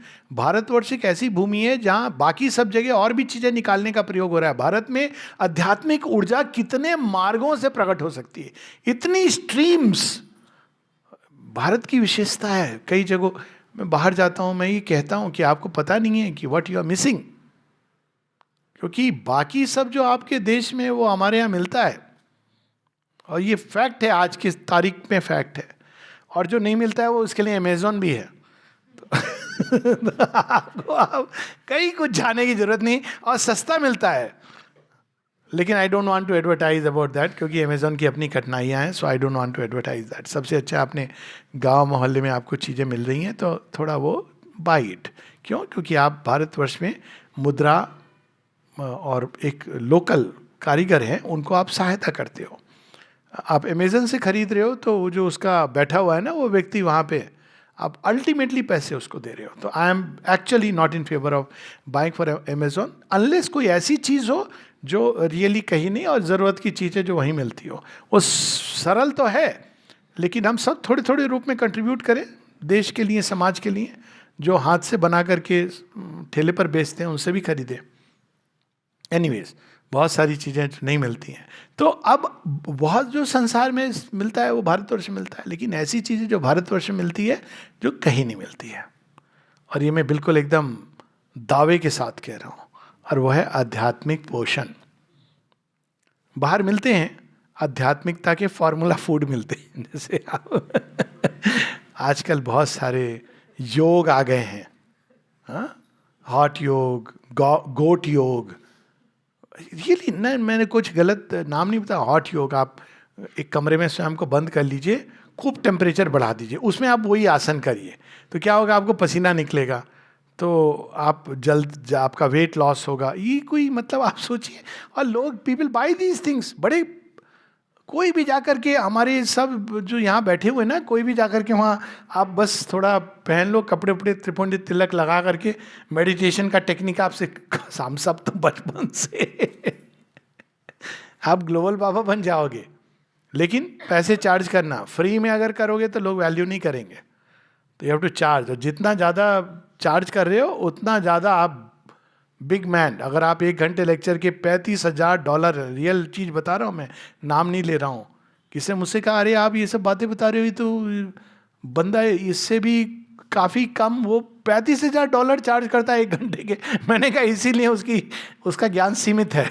सो हम लोग तो प्रसाद के रूप में, हमारा काम तो प्रसाद वितरण करना है। ज्ञान का ओरिजिन तो वहाँ है। सो अब हम देखते हैं कि ये अनेकों स्ट्रीम्स अध्यात्म की निकलती हैं, लेकिन फिर वो ऊर्जा जा करके कहीं ना कहीं अवरोध किसके अंदर हो रहा है? अब मनुष्यों के अंदर हो रहा है। पहले पशु और राक्षस असुरों में जाके वो रुक गई, अब मनुष्यों के अंदर महाअहंकारी मनुष्य। अब महाभारत का समय देखें, कल ये बात हो ही रही थी, it was a civilisational failure, we can say that, कि अब वो अहंकार इतनी ज़्यादा, क्योंकि ऊर्जा को संभाल नहीं पा रहे हैं। ऊर्जा का ओरिजिन वही है, वही शक्ति है जो दुर्योधन के अंदर है, कर्ण के अंदर है, भीष्म के अंदर है, अर्जुन के अंदर है, भीम के अंदर है। इट्स द सेम पावर, पर वो संभाल नहीं पा रहे। अहंकार उनका शुरू हो गया, क्योंकि वो भूल गए शिवत्व को। वो आप भूल गए तो आप नहीं उसको संभाल पाओगे। तो अब हम श्री कृष्ण के युग को देखें, भारत भूमि में क्या अवस्था थी। 3 मेजर किंगडम्स थी। एक था कुरु नया नया एम्पायर बना था, एम्परर। उसके पहले तो इक्ष्वाकु की लीनियस थी, राजा रामचंद्र की, और मगध का एक जरासंध बहुत बड़ा राजा था। तो ये दोनों बड़ी पावरफुल किंगडम्स थी, पर इक्ष्वाकु की lineage was a major lineage, लेकिन वो समाप्त हो जाती है। और दूसरी ओर मगध था, वो भी एम्बिशियस था, मैं बनूंगा। अब ये सम्राट बनने की जो भाव है, ये भी प्रकृति का खेल है, एक अखंड एक भारत बनाने का प्रयास है। तो एक और जरासंध खड़ा है, और तीसरा था यदुवंशी। दे वर वेरी पावरफुल पीपल, लेकिन वो बड़े मतलब डिवाइडेड हाउस था। ये उनकी समस्या थी यदुवंशियों की। They were a divided house and Kauravas were a confused lot. तो अब जरासंध का क्या था ना, इट वॉज डेंजरस, क्योंकि जरासंध बन सकता था। तो आप देखिए श्री कृष्ण लीला कैसे प्रारंभ होती है। पहले तो कंस, शिशुपाल और जरासंध, ये एक नेक्सस बना रहे थे। मॉडर्न पॉलिटिकली देखेंगे ना तो बड़ा लगता है श्री कृष्ण कैसे ये सब। तो बचपन में ही कंस एलिमिनेट हो जाता है। थोड़ा और बड़े होते हैं शिशुपाल राजसू यज्ञ में, और जरासंध उसके पहले चला जाता है जब ये वन भ्रमण करके। तो ये 3 जो डेंजरस थ्रेट्स थे, जिनका एम्पायर अगर बन जाता तो बहुत समस्या हो जाती आने वाले समय के लिए। तो बड़े सुंदर ढंग से श्री कृष्ण इनको एलिमिनेट करते हैं। अब बचा कौन? कुरु क्लैन। अब वो प्रयास करते हैं, क्योंकि कुरु क्लैन में ऐसे लोग थे जो एक अच्छा एम्पायर बना सकते थे, पांडव साथ में होते तो। लेकिन अब वहाँ दुर्योधन खड़ा हो जाता है, धृतराष्ट्र की ब्लाइंड एम्बिशन। प्रयास करते हैं श्री कृष्ण की कुरु क्लैन को कि you take over the empire. अब यदुकुल को नहीं कह रहे, Kuru clan can take over the empire, और वो उसमें पूरी सहायता करेंगे। लेकिन दे आर नॉट रेडी, उनका हाउस डिवाइडेड है। वो बार बार जो एक्चुअल इसके कैपेबल हैं, युधिष्ठिर इत्यादि, उनको वो अलग कर रहे हैं। यदि युधिष्ठिर राजा बन जाते तो then the job was over Shri Krishna का। परंतु धरती के अंदर अवरोध है, जाइगेंटिक ईगोज है। तो अब वो बहुत प्रयास होता है, अंत में महाभारत होती है। अब महाभारत के समय 3 प्रकार से लोग ज्वाइन करते हैं। आपने देखा है साइड्स कौन कौन से थे, पढ़े हम लोगों ने, क्यों किसने क्या साइड लिया। आप देखें कि इक्ष्वाकु की लीनियज से जो राजा थे, हालांकि उनका एम्पायर नहीं था, पर वो एम्पायर में विश्वास करते थे। वो पांडवों के साथ खड़े हो गए कि हाँ एम्पायर होना चाहिए। मध्य प्रदेश के एरिया के, Madhya Pradesh was always for the empire. So वो सॉलिडली वो खड़े थे पांडवों के साथ। मध्य प्रदेश एरिया के लोग। ईस्ट में डिवाइडेड थे, अंग देश डिवाइडेड था, वो उसने दुर्योधन की तरफ चला गया। लेकिन ऐसे थे जो पांडवों के पीछे खड़े हो गए, इंक्लूडिंग मगध और छेदी देश। हालांकि उनके राजाओं को मार दिया गया था, पर वो ये कहते थे कि हमको एम्पायर में हमारी सुरक्षा है और हमें कोई समस्या नहीं, राजा हमारा ऐसे ही था लेकिन पांडव बनेंगे तो अच्छा काम करेंगे, वी डोंट माइंड। तो खड़े हो गए पांडवों के साथ। वहीं वेस्टर्न और सदर्न एरियाज में, वेस्टर्न से मेरा मतलब गांधार, राजस्थान नहीं, गांधार और उसके उधर भी दो चार जो जगह थी, और नीचे की तरफ वो जो राजा थे वो नहीं तैयार थे, वो दुर्योधन के साथ खड़े थे। अब दुर्योधन के साथ वो क्यों खड़े थे, अब देखिए इसको आप सामयिक चीज़ों से, कंटेम्पररी चीज़ों से ज्वाइन करिए। उनको ऑटोनॉमी चाहिए थी, और ऑटोनॉमी के लिए उनको एक वीक राजा चाहिए। Can you connect it now to today's politics? उनको एक कमजोर राजा चाहिए। क्यों? क्योंकि वो फिर अपनी मन मर्जी करेंगे। और इसलिए शल्य नरेश, हालांकि वो देखा जाए तो मामा हैं नकुल सहदेव के, वो किसके साथ खड़े हो जाते हैं? दुर्योधन के साथ। क्योंकि वो, उनको ऑटोनॉमी चाहिए कि हमको इससे कोई लेना देना नहीं। दुर्योधन तो बहुत कमजोर व्यक्ति है, स्वयं गांधारी कहती हैं ये राज्य संभाल नहीं पाएगा। शी हरसेल्फ सेज कि ये जीत भी गया तो संभाल नहीं पाएगा, जब तक भीष्म है तब तक जो भी है, वरना ये संभाल नहीं पाएगा। तो वो इसलिए खड़े हुए ताकि ये डिसइंटीग्रेटिंग इंडिया की फोर्सेस हैं, ताकि हम अपनी अपनी ढपली, अपना अपना राग बजाएंगे। दुर्योधन तो कुछ कर नहीं पाएगा, वो तो डरा हुआ है, उसको बस इतना चाहिए कि इनका मुझे वोट मिलता रहे। वोट उस समय वोट नहीं था देखिए सिचुएशन कितनी सिमिलर है। फिर वो श्री कृष्ण मार्ग निष्कंटक बनाते हैं सब इधर उधर होके, एंड फाइनली युधिष्ठिर और उनका धर्मराज्य स्थापित होता है। ये लेबोरेटरी की घटना है, ये इस भारत भूमि की बड़ी सिग्निफिकेंट स्टोरी है। शेरविन दिखते हैं कि through Mahabharata Shri Krishna saved India. नहीं तो क्या होता, महाभारत नहीं होती तो ना जाने कितनी द्रौपदियों का चीरहरण होता, ना जाने किस तरह का अधर्म का राज्य होता जो दुर्योधन कर्ण रिप्रेजेंट करते थे। तो फॉर गॉड से कि जो व्हाट्सएप पे ज्ञान आता रहता है ना, कि महाभारत के द्वारा भगवान हमें यह बता रहे हैं कि युद्ध कितना भयानक होता है। शेरविन से किसी ने पूछा, कहा कि ऐसा उनका मानना है, द्वितीय विश्व युद्ध के बाद की बात है, कि अब युद्ध नहीं होगा और पीस आएगी और नया जगत आएगा। तो शेरविन कहते हैं बल्कि ठीक इसके विपरीत, युद्ध के द्वार से नया जगत प्रकट होता है, ठीक इसके विपरीत। और इसको मान के चलिए, एक्सियोमेटिक ट्रूथ है ये। अपने अंदर के युद्ध को अगर आप अवॉइड कर रहे हैं तो विकास भी अवॉइड कर रहे हैं, और बाहर भी यही चीज अप्लाई कर रहा है। जब तक आप अंदर के युद्ध को, या बाहर नहीं नहीं चलो ठीक है चलने दो जैसे चलने दो, तो जैसे चीज हमेशा नहीं चल सकती हैं, खासकर जब इवोल्यूशनरी पावर प्रचंड रूप से कार्य कर रही है। तो अब जब श्री अरविंद आते हैं, वो देखते हैं ये धाराएं फिर रुक गई हैं। सारी स्पिरिचुअलिटी की धाराएं आप देखिए, लिटरेचर की धारा कहाँ रुक गई थी? स्पिरिचुअलिटी तो चलो, लिटरेचर की धारा कालिदास, कालिदास के बाद आप देखिए नेम वन पर्सन जो वास्तव में उस कोटि का लेखक है, रुक गई। अध्यात्म की धारा कहाँ रुक गई? हम आज तक पढ़ते हैं शठ दर्शन, शठ दर्शन। अरे भाई उसके बाद भी तो कुछ हुआ होगा। और कई बार लोग मुझसे पूछते हैं श्री कृष्ण का वेदांत कौन सा वाला वेदांत है? मैंने कहा वो वाला वेदांत है जो आपकी कैटेगरी में नहीं आता है। शेरविंद ने उसका वो शब्द यूज किया है, रियलिस्टिक वेदांत। अब आप इसको ट्रांसलेट कर यथार्थवादी वेदांत, ये समझ नहीं आएगा। वाई कांट वी इमेजिन कि कोई नई चीज आ सकती है? हम क्यों रुक गए हैं? अभी भी हम वी कीप लुकिंग। क्या शंकराचार्य ने बड़ा प्रसन्न, ओके यस, लेकिन अब India has to move ahead. रुक गई धारा, तंत्र की धारा भी रुक गई, सारी धाराएं अपने अपने सीट्स पर पहुंच के रुक गई, क्योंकि अब रुक गई, बहुत ऊपर तक गई, ब्रह्म को उन्होंने प्राप्त किया और आद्य शक्ति का दर्शन किया। तो अब बचा क्या है? अरे बचा क्या है? ये जो सारा प्रयोग हुआ वो तो रुक गया यहाँ पे। इसमें से तो अभी देव मानव और दिव्य मानव प्रकट होना है। It has stopped. उस धारा को तो जोड़ना है, वो तो जोड़ने के लिए तैयार हुई थी। अगर आप देखिए इस सृष्टि की जो ओरिजिन है, भगवान के हृदय से जो निकली है, बाहर की ओर जा रही है। क्यों जा रही है? क्रिएट करने के लिए।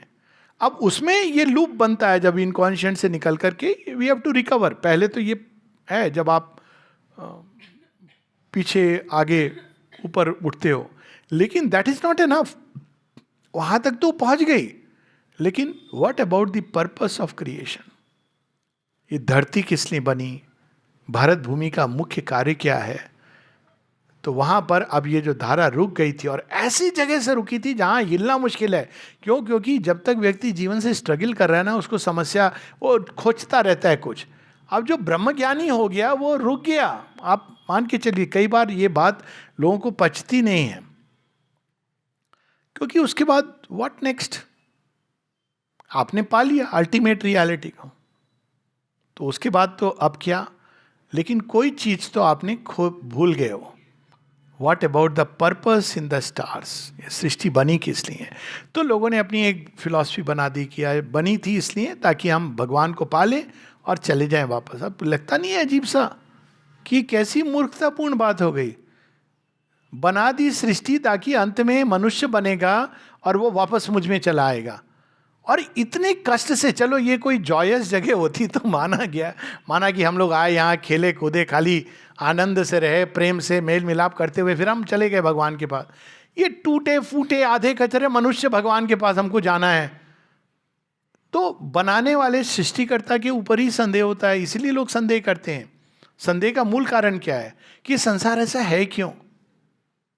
सत से निकला हुआ असत, चित्त से निकला हुआ अचित, ज्ञान से निकला हुआ अज्ञान से भरपूर, आनंद से निकला हुआ सुख दुख में हिचकोले ले रहा है, शक्ति से निकला हुआ इतना कमजोर मनुष्य। ये कैसा संसार है? इस विरोधाभास को नहीं समझ पाते हैं। और उसका उत्तर देते हैं श्री अरविंद बड़ा सुंदर। Wait, man is a transitional being. अभी काम पूरा नहीं हुआ है, मैंने सारे रंग भरे नहीं है, यज्ञ चल रहा है।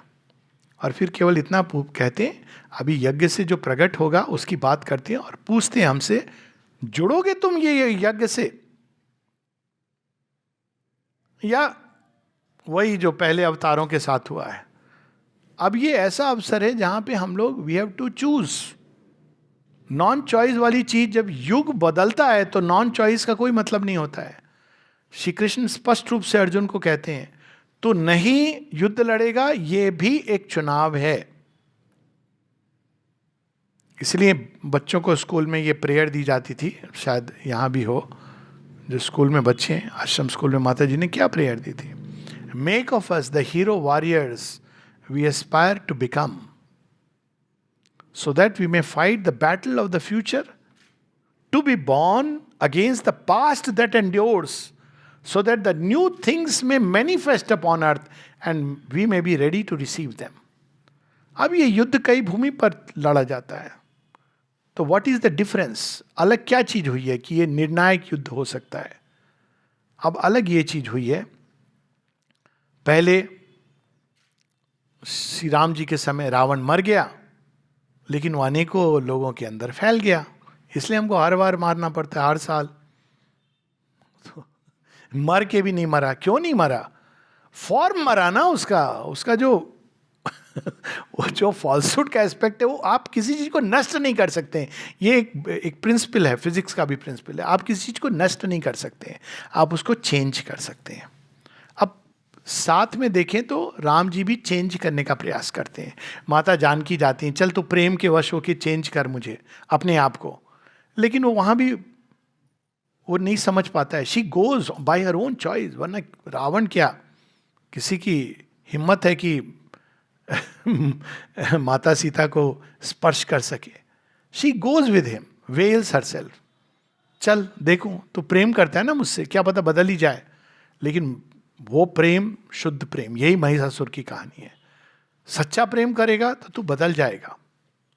प्रेम की वैसे भी साधारण जीवन में भी पहचान यही होती है। लोग इसको कॉमनली ये बोलते हैं, अच्छा तुम प्रेम करते हो, हाँ क्या करोगे मेरे लिए? आओ ये कौन लेटर लिखना काफी नहीं है, SMS इज नॉट इनफ, करोगे क्या ये बताओ। भगवान भी प्रेम करते हो, ये नहीं कहते कि क्या दोगे, क्या करोगे मेरे लिए।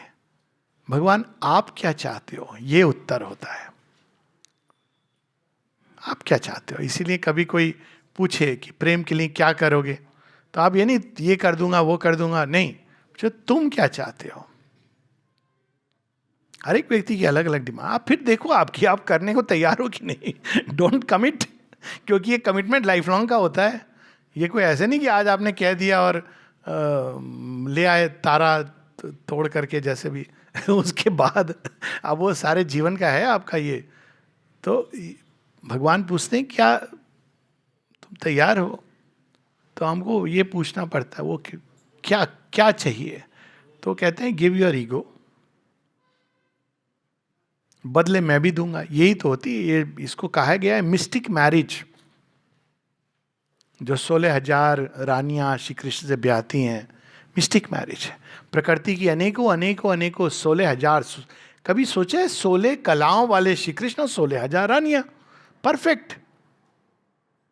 16 के 16,000 कैसे बने? वो अनेकों अनेकों अनेकों प्रकृति की शक्तियां, वो अब श्री कृष्ण के साथ उनका विवाह हो गया। जब विवाह होता है तो क्या होता है, वो नरकासुर के कैद से एस्केप होके श्री कृष्ण के साथ जुड़ जाती है। यही चीज राम जी के समय भी प्रयास हुई। माता सीता भूमिजा जुड़ती हैं, लेकिन समाज तैयार नहीं है, she has to go back to अर्थ।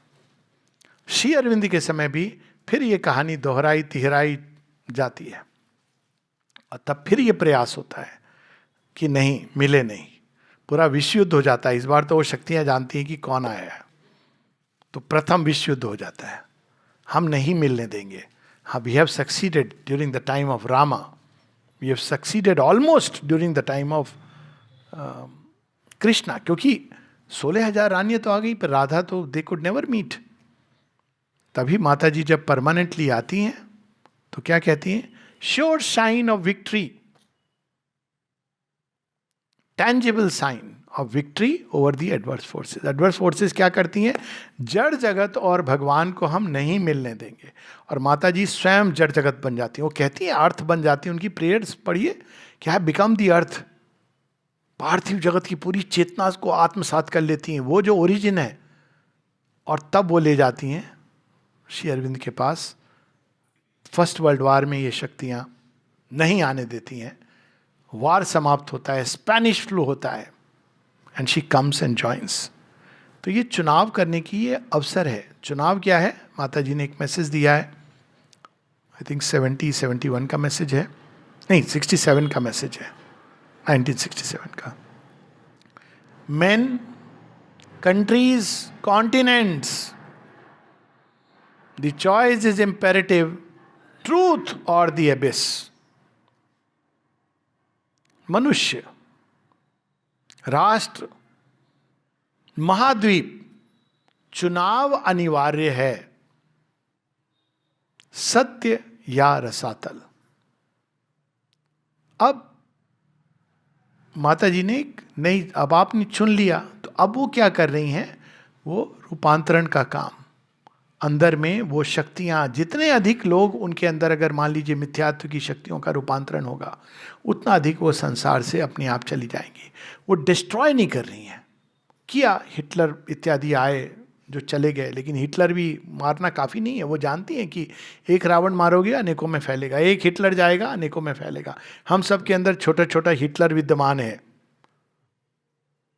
ऐसे रिलीजन्स हैं जो हिटलर की तरह चलाते हैं जीवन को, कि हमारी बात मान लो नहीं तो सर कलम कर दिया जाएगा। It is Hitler. Only thing is, लोग कहते नहीं है, इट इज सेम नाजिज्म का एक विकृत रूप है। और हम सब के अंदर भी ऐसा एक छोटा सा हिटलर बैठा होता है, मेरी बात नहीं मान रहे हो, घर से निकल जाओ। कौन है? छोटा हिटलर है।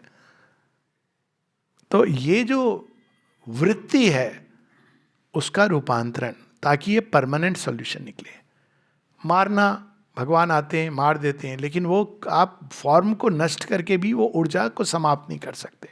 वो या तो एब्जॉर्ब बैक होगी इटर्नल के अंदर, या वो रूपांतरित होगी। एब्जॉर्ब कर सकते हैं भगवान, लेकिन एब्जॉर्ब करने से क्या होगा, उसके अंदर एक संभावना है जो फलित नहीं हो पाएगी। असुर के अंदर भी एक संभावना है।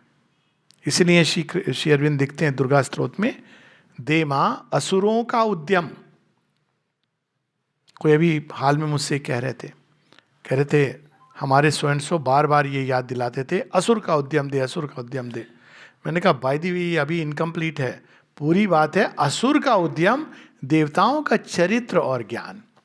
अब वो पौराणिक देवता नहीं, वो बहुत चरित्रवान नहीं है वो भी पर देवता जो प्रकाश के, देवताओं का चरित्र और ज्ञान दे। तो असुर के अंदर भी कुछ है जो देवास, असुर ओरिजिनली कौन था, वो भगवान का लेफ्ट साइड जो शक्ति को, फोर्स को रिप्रेजेंट करता है, और देवता जो ज्ञान पक्ष को, दोनों का आना जरूरी है। इसलिए वो एक लंबी रोप दी हुई है श्री अरविंद ने कि भाई तुमको अब बम बदलने आए, मारने वारने वाला काम हो गया अब हमको बदलना ही बदलना है। और इसीलिए वो बदलने के लिए जो एल्केमिस्ट एनर्जी है, सुपरामेंटल फोर्स, क्रिएटर का डायरेक्ट साक्षात स्पर्श, वो ले आए हैं। माता जी से किसी ने पूछा, ये जो मिथ्यात्व है, अचित अचेतन, इसको आप खत्म क्यों नहीं कर देती हैं, इस असुर को, फॉल्सूट? आपने तो उनके मूल रूप को देख लिया। हंसती है माँ, कहती है हाँ, फॉल्सूट के असुर भी मेरे पास आया था और हंसता हुआ कहने लगा, मुझे पता है विजय तो आपकी होनी है, इस बार तो कुछ नहीं कर सकता मैं, लेकिन मैं सरेंडर करूंगा आपको, पर उसके पहले मैं जितना उत्पात मचा सकता हूं मचाऊंगा। तो माता जी हंसती हैं, हंस के ठीक है तू कर ले जो तुझे करना है लास्ट शॉट डिवाइन ही कॉल करता है, no human will can finally prevail against the divine will. तो शिष्य पूछता है लेकिन माँ फिर आपने उसको मार क्यों नहीं डाला, हम लोग तो सीधा मार डालो, काट डालो, हटा डालो।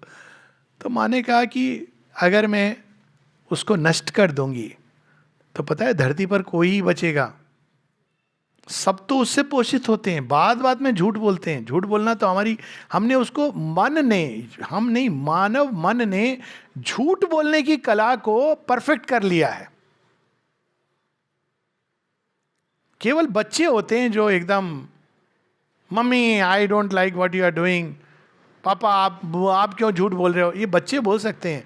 सम्राट आपने तो वस्त्र नहीं पहने, थोड़ा बड़े हो जाते हैं बच्चे, सबसे पहले ये सीखते हैं कि द्वार पे कोई खड़ा है, बोल दो मैं नहीं हूँ। होमवर्क नहीं किया तो उसके लिए झूठ होगा, मेरे पाँव में चोट लग गई, फिर कुछ नहीं, फिर इस रिलेटिव की डेथ हो गई। कितनी बार मरते रहते कितने रिश्तेदार, क्योंकि बड़े हो के भी ऑफिस से छुट्टी चाहिए, उसकी मृत्यु। अब वो सबको पता है कि ये तो होती रहेगी, कभी शादियां होती हैं, कभी कभी एक ही व्यक्ति की शादी दोबारा, तो अब क्यों हो रही है, ये तो हुई थी, हाँ डाइवोर्स हो गया। अब आप मतलब झूठ बोलने की कला को इतना परफेक्ट किया है, सारा आप देखिए, बिल बोर्ड्स, होर्डिंग्स, एडवर्टाइजमेंट, मतलब ये परफेक्टेड वैक्सीन, वायरस, अब मतलब ये perfected the art of lying, गोरा करने क्रीम, बिल्कुल। अभी ट्रेंड बदलने वाला है, आप लोग कहेंगे थोड़ा हमको सांवला चाहिए, थोड़ा टोन हमारी वैसी हो, क्योंकि लोग अब वेस्ट में जाते हैं ना, वो काले होने के लिए जाते हैं, बीच पे बैठते हैं कि भाई हम काले हो जाएं, उनको गोरेपन से जो नहीं होता वही अच्छा लगता है तो ये सारे जो जगत है मिथ्यात्व पे पोषित कर रहा है। तो अब श्री अरविंद कह रहे हैं भाई परमानेंट इलाज तुम्हारे अंतर में जाकर के उसको चेंज करूंगा। मिथ्यात्व का ओरिजिन क्या है? सत्य है। मिथ्यात्व कैसे बन गया? Twist it a little it becomes false. एक ईश उपनिषद में बड़ी सुंदर लास्ट में आती है ना, वो अग्ने नए सुपथार आए, make the crooked straight, show me the good path to felicity. कोई दूसरा मटेरियल नहीं है फॉल्सूट के पास, इसीलिए कहा गया है डेविल कोटिंग द स्क्रिप्चर। फिर एक और कहावत है ऐसी अंग्रेजी में, the devil is in the details. कैसे कैसे कोट आते हैं, अरे श्री कृष्ण ने कहा है ना कोई मरता है ना मारता है, आपका मन करे मार डालो, ये कहा है। कैसी कैसी बातें सुनने को मिलती है। Devil is in the details. केवल ये नहीं कहा उन्होंने ना जायते मृयते वा कदाचिन, बहुत कुछ कहा है उसके साथ, टोटलिटी में कहा है। लेकिन कहते हैं लोग सरेंडर कर दो सब ठीक हो जाएगा। अब तामसिक सरेंडर श्री अरविंद कैसे बताते हैं कि आप एफर्ट नहीं करोगे तामसिक सरेंडर सब ठीक हो जाएगा। कहते हैं there is no such thing like that, devil is in the details. और वो फॉल्सहुड, पाप पुण्य कुछ नहीं होता, सच है भगवान ट्रांसेंड करते हैं। अब सोचिए आप इसको कैसे पकड़ सकते हो। पाप पुण्य कुछ नहीं होता है, इसको समझने के दो तरीके हैं। एक है पाप वृत्ति क्या है, स्वार्थ से जो उत्पन्न होती है। पुण्य वृत्ति क्या है, जो निस्वार्थ से उत्पन्न होती है, मतलब जहां आप ईगो को पीछे। अब जर्नी, ह्यूमन जर्नी क्या है, पाप योनि से पुण्य योनि की तरफ। स्वार्थ से हम प्रारंभ करते हैं, धीरे धीरे आगे बढ़ते जाते हैं। अल्टीमेटली हम उस भूमि पर पहुंचते हैं जहां हम पाप में भी भगवान का दर्शन करते हैं, ईविल में गुड निकल रहा है उसको देखते हैं। और कई बार हम सो कॉल्ड गुड के अंदर ईविल की छाया पड़ी होती है, उसको देखने लगते हैं। That is what it means. लेकिन जब आप इस डायनेमिक्स प्रोसेस कंटिन्यूम को नहीं देखते हैं तो कहते हैं भाई देखो पाप पुण्य कुछ होता नहीं है, मनुष्य ने बनाए हैं, अब इसका देखिए परिणाम कितना अलग निकल सकता है। जो मर्जी करो, पाप थोड़ी होता है कुछ, पुण्य थोड़ी होता है।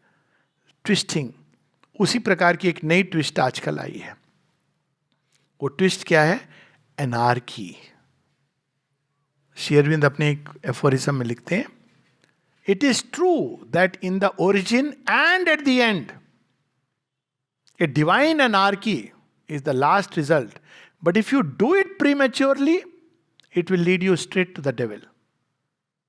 अंत में एनार्की क्या होगी, जहां हर व्यक्ति अपने आप में अपने अंदर भगवान का लॉ ऑफ ट्रूथ उसके अनुसार जिएगा। सत्य धर्माय दृष्टि, हर एक व्यक्ति के अंदर भगवान अपने ढंग से अनफोल्ड करते हैं, तो वो सही जगह होगा, सही वक्त पे सही काम करेगा, क्योंकि वो अपने अंदर जागृत हो गया है।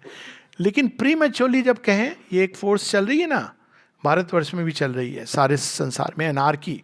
एनार्की क्या रूप ले रही है, बड़े अद्भुत ढंग से आ रही है। देखिए सब जरूरी है फॉल्सहुड के तरीके पकड़ना, बड़ा सुंदर रूप ले रही है। राष्ट्र क्या होते हैं, हम सब तो विश्व की बात करो। कई बार लोग मुझसे कहते हैं कि अरे राष्ट्र की बात आप करते हो, वर्ल्ड यूनिटी की बात करो। मैं कहता हूँ हाँ बहुत अच्छी बात है, करो बात, आप बड़े खुश होंगे। एक तरफ चीनी और दूसरी तरफ इस्लामिस्ट जिहादिस्ट, ओके हाँ हाँ आप बात करिए, पूरा संसार एक समान है। आपने पहले भी की थी ना यही बात, वसुदेव कुटुंबकम। आप मौका मिलेगा हमको, आप कहिए हम तो भाई भाई हैं, हम तो बुद्ध देव को मानते हैं, आप भी बुद्ध देव को मानते हैं, पंचशील एग्रीमेंट करते हैं, हम भी भाई हैं आप भी भाई हैं, भाई भाई हिंदी चीनी। अब यहाँ भाई भाई को चूरा लेके इस बात को शिवाजी समझ गए थे कि शाहिद खान ये कह रहा है भाई भाई बगनखा पहन के जाओ, ये खंजर निकालने वाला है। तो ये जब हम किसी एक ग्रेट ट्रूथ को डिस्टॉर्ट कैसे किया जाता है, इस तरह डिस्टॉर्ट किया जाता है। कई बार लोग कहते हैं कि सब धर्म एक हैं, तो I have to say excuse me, it is not true. सार में एक है, ओरिजिन में, और यदि कोई व्यक्ति चाहे तो किसी भी धर्म से वो अल्टीमेट को पा सकता है, इस सेंस में एक है। लेकिन जिस सेंस में हम रिलीजन के सेंस में लेते हैं, they are not same. How can be, आपकी विचारधारा लगे। अब रीबर्थ को जो धर्म मानते हैं वो विकासवादी हैं, रीबर्थ का पर्पस ही यही है। देखिए भारत भूमि में जितने भी धर्म हुए हैं वो सब विकास को मानते हैं, इसीलिए रीबर्थ की बात है, 84 लाख योनि से गुजरते हुए। और दूसरे धर्म है जो केवल विश्वास के आधार पर है, मत। आपने नाम अपना बदल लिया, सरनेम, तो आप अब हो गए, आप जमीन में गड़ जाइए, आपको एक दिन you will wake up and how can it be same. तो ये डेविल क्या करता है, वो ट्विस्ट करता है। एंड आई लाइक टू से थिंग्स वेरी फ्रैंकली। मुझे ये बातों को गोल मोल बेसन के पकौड़े बनाना खाने ही अच्छे लगते हैं, पर तो फैक्ट ये है अब देखिए, जब आप जाते हैं ना वहाँ पे न्यायालय में, शपथ शपथ लेते हैं, तो क्या अक्सर सुनेंगे, बाइबल, गीता और कुरान। कोई कंपैरिजन है? मैंने तीनों पढ़ी है, तो मैं एक ऑथेंटिकली बोल सकता हूँ, कोई दूर दूर का कंपैरिजन नहीं है। तो ये जो होती है ना, devil twist the scripture. Falsehood क्या है? अब रिलीजन कैसे फॉर्म होते हैं? जो एक आध्यात्मिक, उसका ओरिजिन आध्यात्मिक होता है। किसी को कोई इससे कोई डाउट नहीं है कि Christ was a great spiritual being. जो व्यक्ति सूली से कह सके कि forgive them, he is extraordinary. लेकिन क्राइस्ट इज नॉट क्रिश्चियनिटी। मैं ये भी कंसीड कर सकता हूं कि मोहम्मद जी, उन्होंने जो भी त्याग दिया, सेक्रीफाइस किया, ग्रेट स्पिरिचुअल बीइंग। लेकिन मोहम्मद इज नॉट मोहम्मडनिज्म। और हमको आत्मावलोकन करना पड़ेगा कि आज हम भी कहीं कृष्णा कल्ट, हम कहीं भूल तो नहीं रहे हैं? क्या हमसे माधव बांसुरी लेके एक सत्संग में जाके डांस करो, ये मांग है क्या उनकी? क्या हर मुरली जिस पे हम नाचने लगते हैं वो कृष्ण की बांसुरी है? कितनी तपस्या की थी राधा ने, मीरा ने, उस बांसुरी को सुनने के। बांसुरी मतलब एकमात्र कृष्ण की बांसुरी पर नाचना। हर बांसुरी पे हम नाच शुरू हो जाता है कृष्ण जी के नाम पर। मतलब ये we are doing the same thing, but हमारे यहाँ वो ये सेफ्टी है कि हमारे यहाँ बहुत सारी धाराएं हैं, तो हम बच निकलते हैं। आपको ये नहीं पसंद आ रहा, आपके पास दूसरे ऑप्शन है। बाकियों में ऑप्शन नहीं बचे अब। सूफिज्म एक ऑप्शन था मोहम्मडन रिलीजन में, लेकिन उस खुद ही नष्ट कर दिया। क्रिश्चियनिटी में नॉस्टिक्स थे, ऑप्शन था, एल्केमिस्ट थे, नष्ट कर दिया। भारतवर्ष में ऑप्शन है, ABCD हजारों, ये ब्यूटी है भारत की। तो ये कृष्ण नहीं है, हम भी वही चीज कर रहे हैं। ये, अब मैंने क्या कहा, फॉल्सहुड है जो कृष्ण के नाम पर हो रहा है। इसीलिए हम सब, वो वाली पोज बड़ी अच्छी लगती कृष्ण जी की, सब मंदिरों में ओ बांसुरी बजा रहे हैं, और उसके नाम पर बॉलीवुड में क्या क्या गाने आ गए हैं भगवान।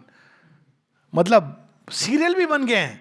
साधारण रोमांटिक लव कृष्ण जी से जोड़ रहे हैं हम, और हम लोग, अरे कितना अच्छा सीरियल है, कृष्ण जी की लीला है। अरे जिसने बनाया है उसको पता नहीं है कृष्ण लीला नहीं बना रहा है। ये ना रास लीला बना रहा है, ये कुछ और, ये तो असुर लीला कृष्ण जी का रूप धर के आ गया है, टू बी वेरी फ्रैंक। और कृष्ण जी का जो चक्रधर रूप है, अब उसको आप डिस्टॉर्ट ज़्यादा नहीं कर सकते हैं, तो वहाँ पर कोई नहीं जाता है। शायद ही एक आध मंदिर होगा मेरे ख्याल से, आई डोंट नो, कुरुक्षेत्र में शायद होगा मंदिर, I don't know, I have not heard. 2-3 रूप मंदिर होंगे, सब जगह वो, हाँ हाँ, बस। तो वो नहीं, लोगों को घबराहट होती है, क्योंकि वहाँ तो आपसे जो मांग की जाती है वो ये नहीं कि आप नाचो। कृष्ण जी ये मांग नहीं कर रहे हैं, वो अर्जुन को कह रहे हैं चुन।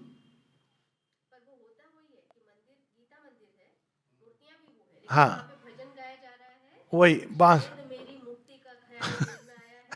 इस- अब बताइए, यहां तक कल भी मैं एक भजन सुन रहा था कि तुम मुझे आके ताड़ दो, नहीं तो मेरा कोई प्रॉब्लम नहीं होगी, तुम्हें तुम्हारी लाज जाएगी। ये क्या भजन है? हमारा कुछ ना बिगड़ेगा, तुम्हारी लाज जाएगी। मतलब हाइट ऑफ एरोगेंस है, मेरा कुछ नहीं बिगड़ेगा, मैं जैसा हूं अच्छा हूं, लाज तुम्हारी जाएगी। अब हम, ये भक्ति है।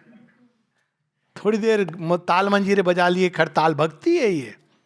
बिना भाव के भक्ति होती है क्या? और भाव भी कौन सा? भक्त, भजन शब्द कहां से आते हैं? भगवान, भग, जॉय, जिसको भगवान के नाम में आनंद आता है वो भक्ति है। जो भगवान का नाम सुने और आत्म विभोर हो जाए, श्री अरविंदो नामे आनंदो, उससे ही उसको लगे अरे किसने कहा मेरे प्रेमी का नाम लिया, दैट इज भक्ति। और वो करा आपने ताल मंजीरे, हे कृष्ण हे कृष्ण, लेकिन अंदर में वही चल रहा है कि बस ये चल रही है, उस पैरेलल रासलीला दूसरी चल रही है, किसने क्या कपड़े पहने, ये दिस इज नॉट भक्ति। तो we should be very careful. Falsehood, मिथ्यात्व का जो खेल होता है बड़ा भयानक होता है, वो इमिटेट करता है। माता जी कहती हैं जो लास्ट वेपन होता है असुर का, इट इमिटेट्स ट्रूथ। तो जब मिथ्यात्व, भक्ति अच्छी चीज है, लेकिन इसको आप डिस्टॉर्शन को जब ठीक कर दोगे अग्नि के द्वारा, तो वो सुंदर हो जाएगी। ये नहीं कि भक्ति गलत है, पर भक्ति का वो रूप जो है वो डिस्टॉर्टेड है। अंधकार क्या है? प्रकाश ने स्वयं को छिपा लिया है। छिपा के वो क्या कहता है? मैं नहीं हूं। भगवान नहीं है। भगवान कह रहा है, एक जगह श्री अरविंद कहते हैं विजन ऑफ साइंस में, मैंने एक बड़ा मिरेकल देखा, द इंफिनिट डिनाइंग इंफिनिटी। मनुष्य कौन है? हम लोगों ने अभी कहानी सुनी, वही अनंत से आया है। लेकिन बहुत केयरफुल होना चाहिए हमको, इसीलिए आध्यात्मिक चीजें अब तो प्रिंट आ गई है तो हम लोग पिकअप कर लेते हैं। अभी कुछ समय पहले मैं किसी को सुन रहा था मेरी विवशता है, सुनना पड़ता है, बैठना पड़ता है, कई बार कुछ भी बोल रहे हैं तो एक कोई कह रहा है हम भी भगवान हैं, सब भगवान हैं, सोहम अस्मि। करेक्ट, रावण ने भी यही कहा था, सोहम अस्मि। वह कितना महान सत्य है उस भूमि का कि अगर हम इसको एक मिस अप्लाई करेंगे, थोड़ा सा misapplication can lead to the creation of Ravan within me. तो ये छोटी छोटी चीजें। अब श्री अरविंद तो इस बार पूरा, तो जब कोई डिनाई करता है भगवान को, तो आप उससे युद्ध मत लड़िए। प्रैक्टिकल है इंप्लीकेशन चीजों का। उसके अंदर भगवान ने स्वयं को छिपाया हुआ है। सो जानहि जिन राम जनाहि, ये काम हमारा नहीं है। क्यों छिपाया हुआ है? अभी वो तैयार नहीं है रोशनी के लिए। बच्चा गर्भ में है, उसको प्रकाश ज्यादा मत दे दीजिए। अचित, अंधकार, वही जो परम चेतन है उसने स्वयं को अचित बना दिया है। अब हम कहेंगे ये तो बहुत बड़ी फिलॉसफी सर, इसका प्रैक्टिकल क्या इंप्लीकेशन है? प्रैक्टिकल इंप्लीकेशन ये है, कभी जीवन में आप देखें कि आप अकेले हैं, हेल्पलेस हैं। एक तरफ भयानक कोरोना की न्यूज़ आ रही है, दूसरी ओर पूरे मास्क पहने हुए डॉक्टर, आपको समझ नहीं आ रहा है कि किसका वरण करे। ये तो सफेद कपड़ों में यमदूत लग रहे हैं, डरा रहे हैं आप। मतलब इतना भयभीत डॉक्टर, खुद ही भय लगता है कि यार ये इतना डरा हुआ है कि वो मेरे पास आने से लगता है कि वही कहीं मृत्यु ना हो जाए। और दूसरी ओर कोरोना आ रहा है। ये दृश्य होते हैं ना कई बार जीवन में। तो आपको क्या स्मरण करना है? ये कि उस अचित में भी परम चैतन्य है। सब चीज आसपास कुछ भी है, but within me the divine mother is there, with me the divine mother is there. और उससे में आप ना बाएं देखिए ना दाएं देखिए, भीतर में देख के बस कहिए माँ माँ माँ माँ माँ। कोरोना भी चला जाएगा, डॉक्टर भी चले जाएंगे दोनों एक दूसरे पर बड़ा रोजी रोटी निर्भर करती है। बीमारियां नहीं होंगी तो डॉक्टरों का क्या होगा?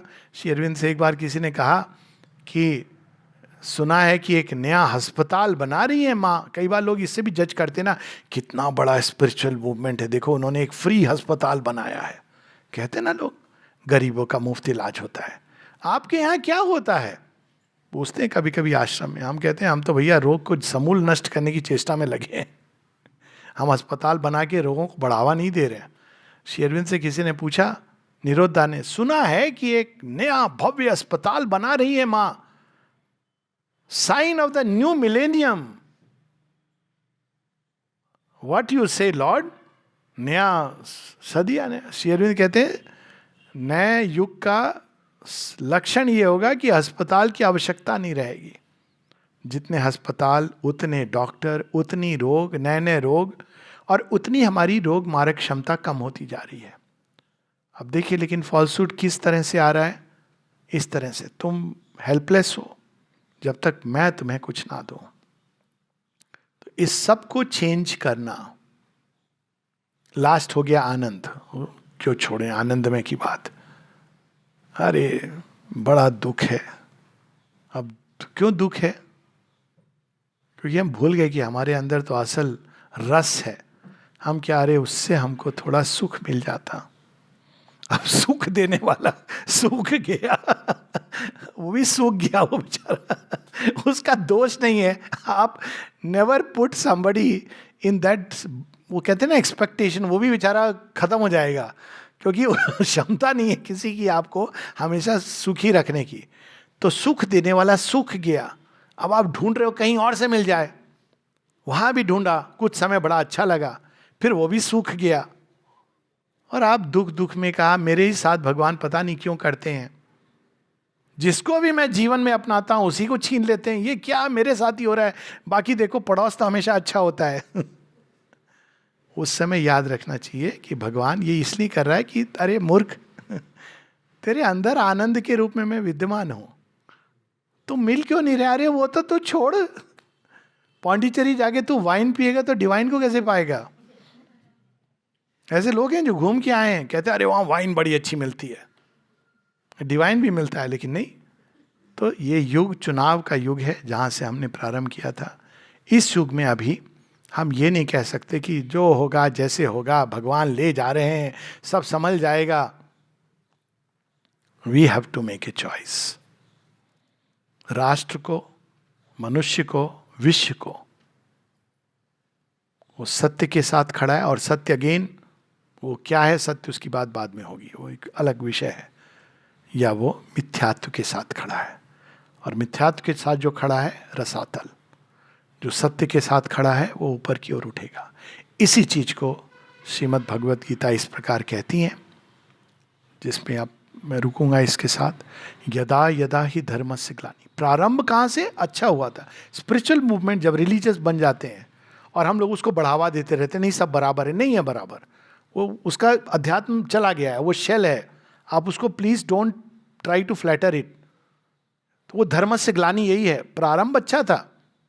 यदा यदा ही धर्मस्य ग्लानि भवति भारत अभ्युत्थानम धर्मस्य तदात्मान सृजाम्यहम्। भगवान अवतार लेके आते हैं और फिर वो क्या करते, परित्राणाय साधुनाम, जो इस सब के बावजूद who stay with the good, जो सिनिक नहीं बन गए।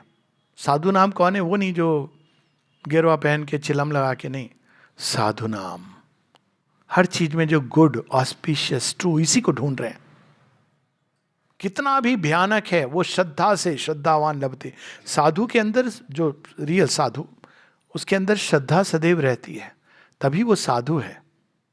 उसको पता है कि कल्याण श्रद्धा लेके वो चलता है, शुभ होगा, अच्छा होगा। क्यों? क्योंकि धरती में भगवान है। परित्राणाय साधुनाम, उनको भगवान आके कहते हैं तू श्रद्धा पर खड़ा हुआ था, चल मैं तुझे ऊपर ले चलता हूँ, जस्ट बाई फेथ। विनाशाय च दुष्कृताम, जो हमारे अंदर दुष्प्रवृत्तियां हैं उनका भी नाश करते हैं और बाकी एनर्जीज को एब्जॉर्ब कर लेते हैं। धर्म संस्थापनार्थाय संभवामि युगे युगे।